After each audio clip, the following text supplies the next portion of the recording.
안녕하십니까. 신인기능 쿠팡TV 시큐리티 뉴스입니다. 자, 오늘도 우크라이나 전황 알려드리도록 하겠습니다. 자, 어제 우크라이나 군이 이 바흐무트에서 완전히 그냥 밀어붙이고 있다라는 소식을 전해드려서 대단히 기뻤는데, 자, 오늘은 이 러시아 군으로서 이 바흐무트를 굉장히 세게 때리고 있었던 바그너 그룹이죠.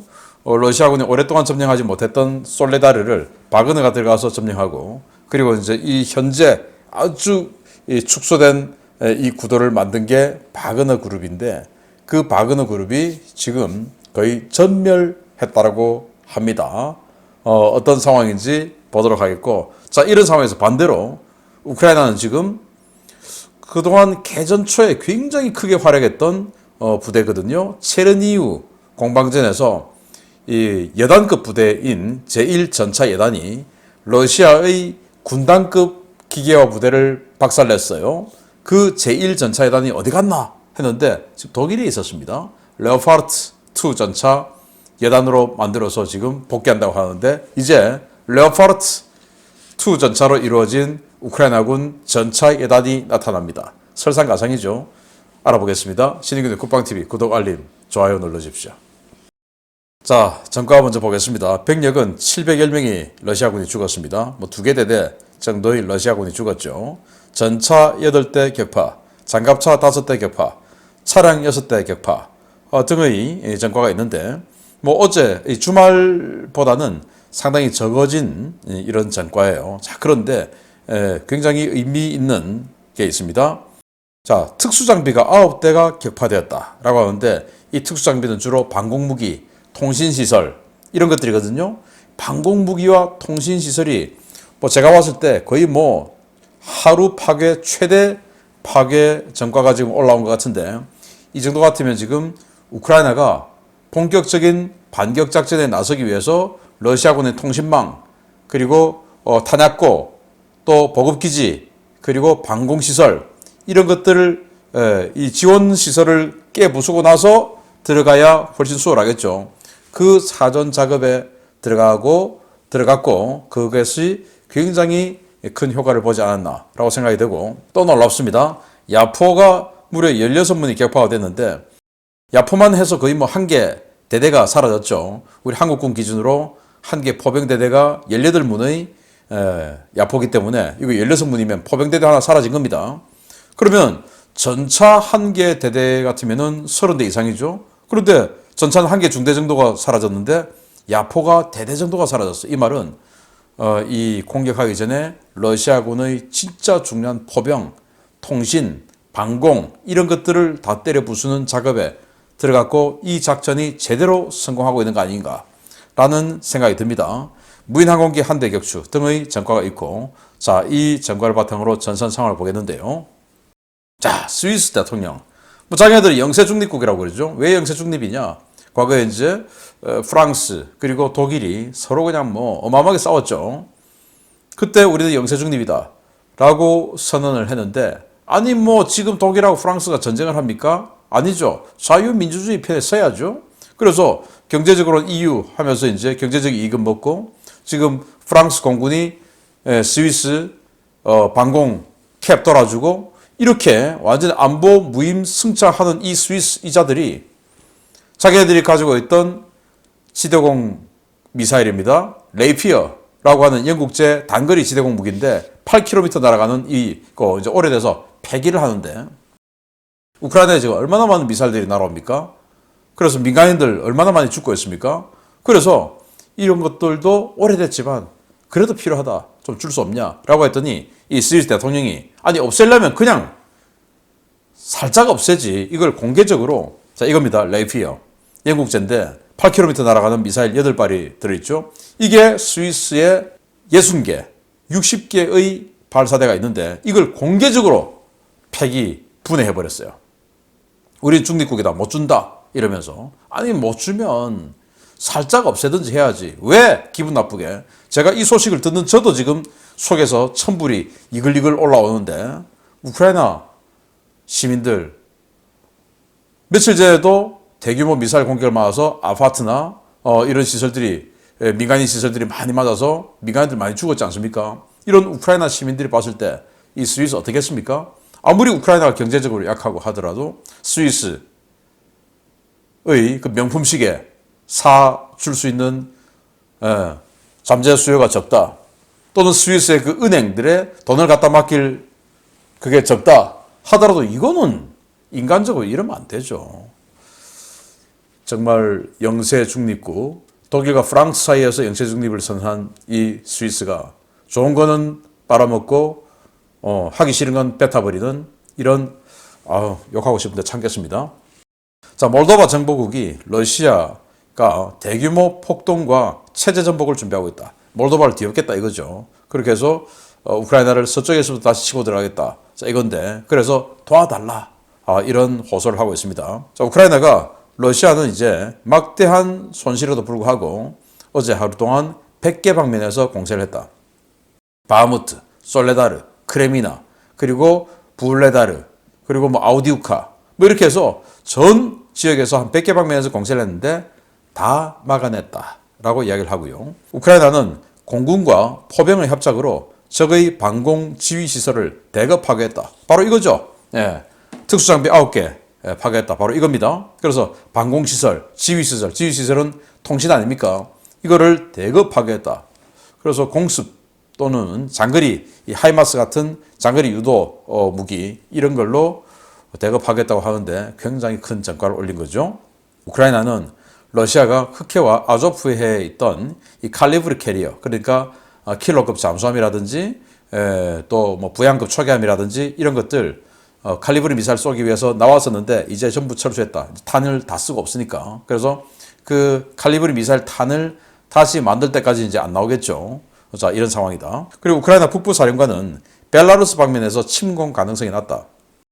벨라루스에서 다시 또 4개 권역에서 러시아군을 초청해서 연합훈련에 들어갔다라는 겁니다. 그러니까 벨라루스군 혹시 좀 밀고 내려오는 거 아닐까? 라는 기자들의 질문이 많죠. 그래서 이제 북부 사령관은 보니까 침공 가능성은 낮다라고 이렇게 안심을 줬다고 합니다.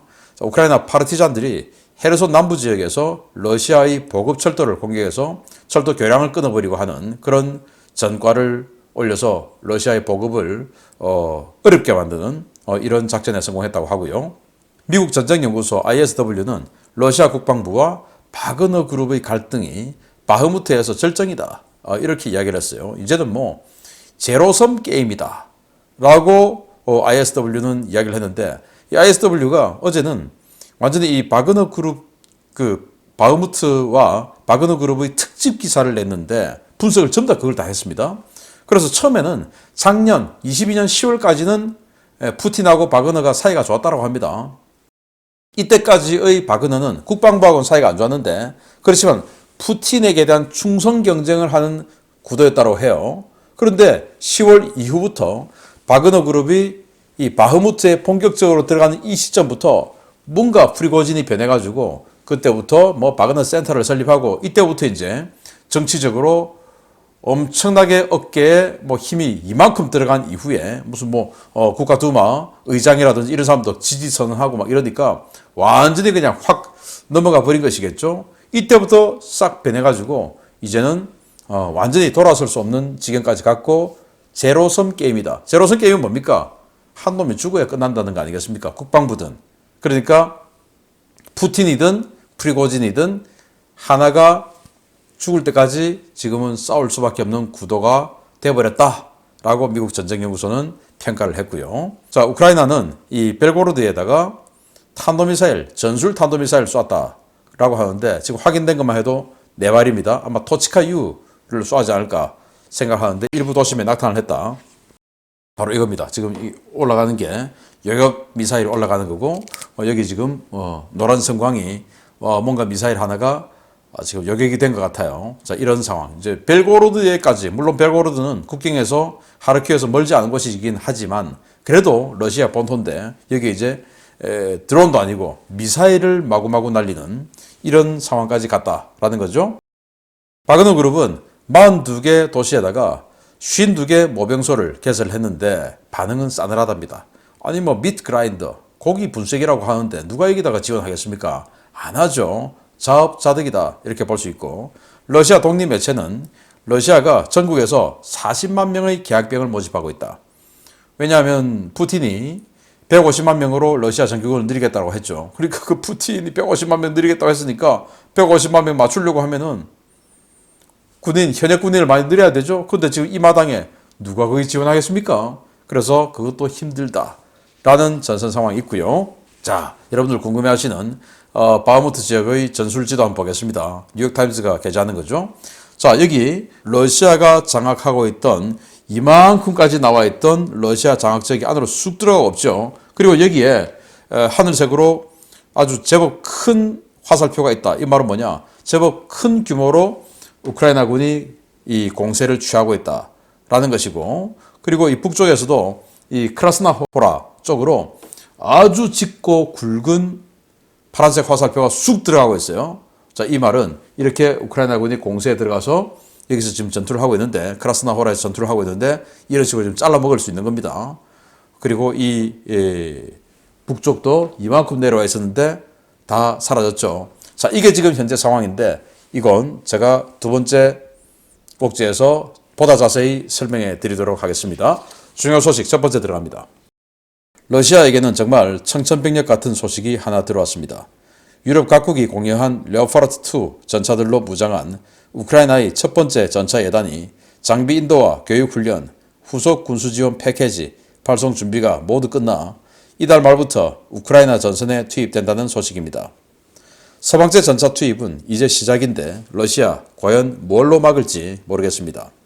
개전 초 북부 전선에서 큰 공을 세웠던 우크라이나군 최정예 기갑부대인 제1전차 예단이 레오파르트2 전차로 차종 전환과 부대 개편 작업을 거의 마쳤으며 이달 하순 전선에 투입될 것이라고 제1전차 예단장 레오니드 호다 육군 대령이 현지 시각 3월 13일 밝혔습니다. 호다 대령은 현재 예단은 레오파르트2 전차 운용 교육을 위해 외국에 나와 있다라며 조만간 우리 예단은 레오파르트2 A6 전차와 함께 조국으로 돌아가 전선에 투입될 것이라고 밝혔습니다. 독일과 폴란드, 스페인, 포르투갈 등 4개국 국방부의 지난 주말 보도자료를 종합해보면 현재 제1전차 예단은 독일에 있는 것으로 파악되고 있는데요.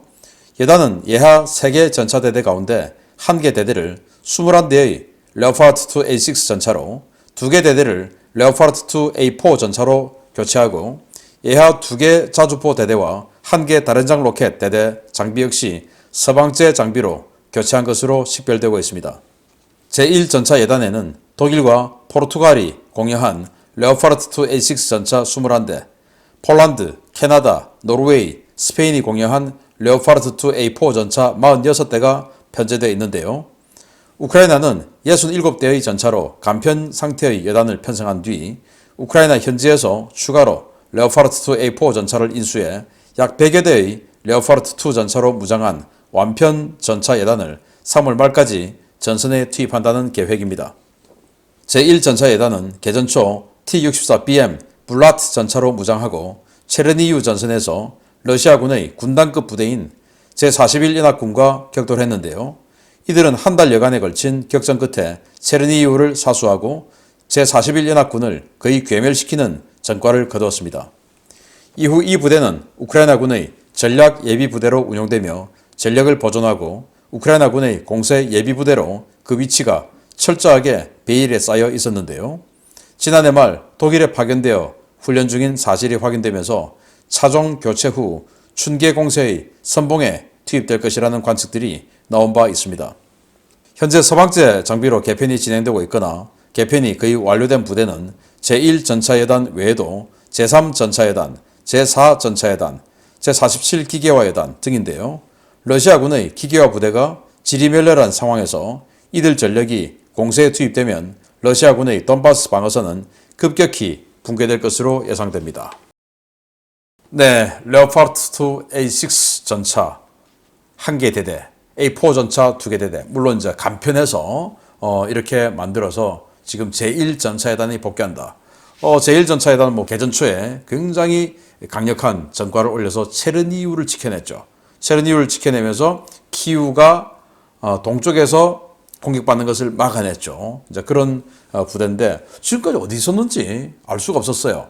T-64BM, T-64를 개량한 전차로 무장하고 있었는데 그런데 아마 자신들이 운영하던 그 T-64를 연말쯤에 다른 부대에게 넘겨주고 이 부대원들은 독일에 가서 레오파르트 전차 이 정비, 운용, 교육을 지금까지 받은 겁니다. 그리고 이제 이렇게 돌아오는 이런 장도에 섰습니다. 자, 이건 이제 레오파르트 A4 전차입니다.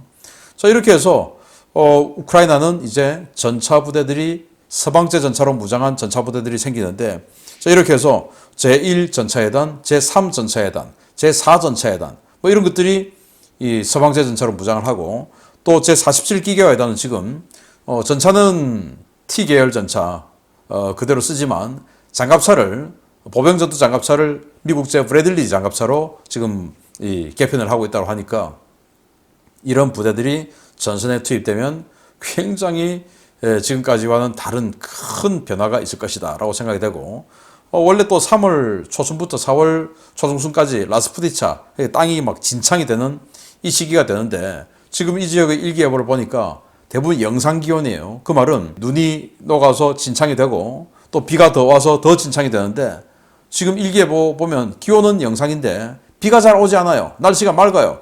다음 주까지 열흘 동안 비가 한 번 오는 거예요. 한 번도 뭐 많이 오는 것도 아니고, 자, 이 정도 되면 전차들이 기동할 수 있는 여건이 되죠. 그럼 어떻게 됩니까?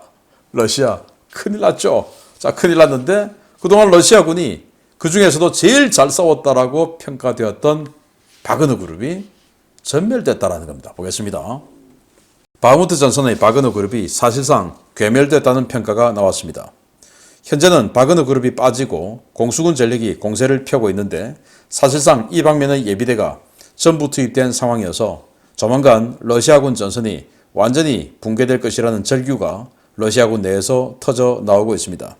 지난 1월부터 바흐무트 일대에서 대대적인 공세를 벌였던 바그너 그룹이 1월 기준 4만 5천여 명에 달했던 병력 가운데 3만 8천여 명을 잃고 현재는 7천여 명의 경무장 보병 전력만 남아 사실상 괴멸된 것으로 평가된다고 우크라이나군 동부작전사령부 올렉 헨멘 소령이 현지 시각 3월 13일 밝혔습니다.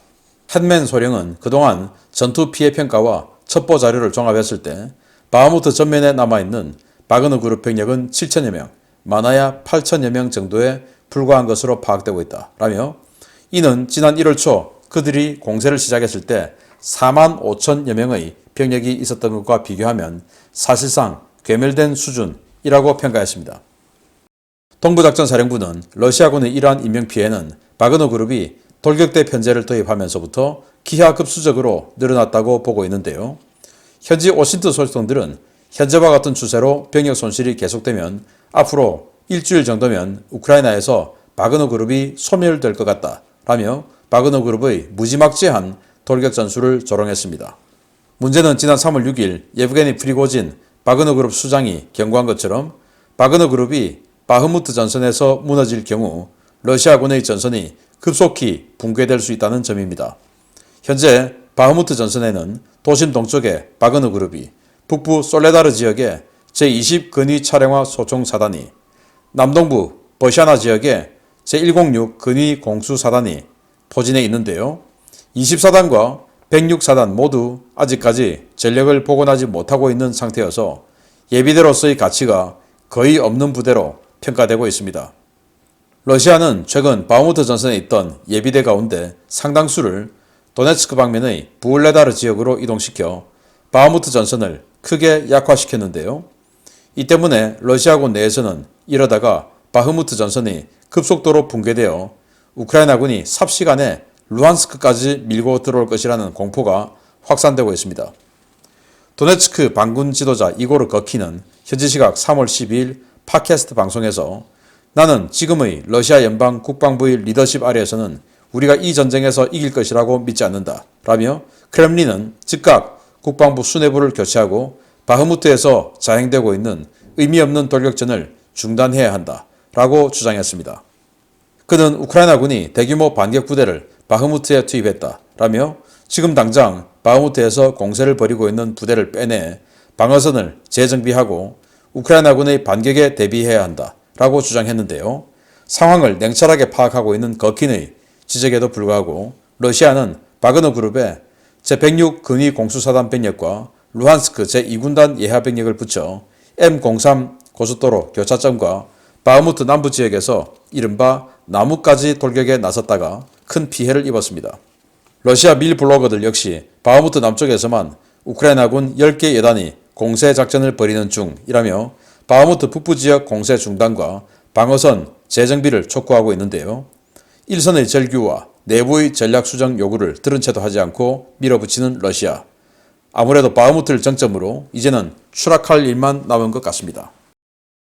4만 5천 명이 바흐무트에 들어갔다가 지금 7천 명 남았다라는 겁니다. 뭐 이 정도 85% 날아갔으면 전멸이죠. 자, 그래서 아까 보여드렸던 이 지도 다시 보시게 되면 이제 이해가 됩니다.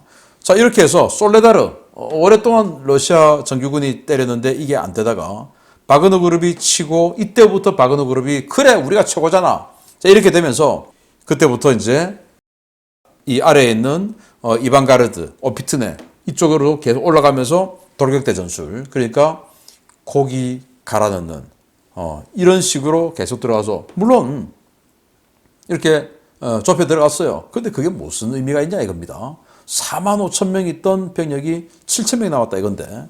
자, 그래서 이거 보시게 되면 PMC 바그너 그룹이죠. 여기에 별 3개 있습니다. 군단급 부대. 그러니까 바그너 그룹의 이 지역 장이 별 3개란 말입니다. 그래서 별 3개가 지휘하는 부대니까 당연히 몇만 명 됐겠죠. 그게 4만 5천 명이 여기에 들어갔다는 겁니다. 그게 이제 7천 명 남았다는 겁니다. 이제는 군단이 아니고 별 3개 있는 거 한 2개 떼서 별 하나 여단으로 지금 바꿔야 되지 않겠냐. 그렇지만 지휘관이 지금 별 3개니까 그냥 군단급 그대로 붙여넣겠죠. 자, 그래서 얘들이 사라지면 어떻게 되냐. 여기 지금 하나 57기계화 여단 그리고 차량화 여단 이거 하나밖에 없다라는 건데 이 뒤에 후속 부대가 없어요. 후속 부대가. 우크라이나군 보세요. 전선이 이렇게 있으면 전선 뒤에 얼마나 많은 지금 예비부대가 지금 붙어 있습니까? 그래서 하나 좀 희생당하면 뒤로 빠지고 교대하고 여기 하는데 여기는 지금 그냥 이러고 있는 겁니다. 바그너가 빠지면 그냥 다 무너지는 겁니다. 왜? 예비부대가 없으니까. 예비부대를 이미 지금 다 써버렸으니까 무의미하게. 그래서 이제는 바흐무트를 기점으로 포파스나야, 세베로도네츠크 확확 들어가지 않을까라는 생각이 드는데 그럼에도 불구하고 뭐 연합뉴스 같은 이런 황당한 이 언론에서 러시아의 이 관영 통신사의 기사를 그대로 받아 적으면서 우리 국민들도 헷갈리게 만들겠죠. 여러분들은 저만 믿으시면 되겠습니다. 계속 진실을 알려드리도록 하겠습니다. 마치겠습니다. 감사합니다.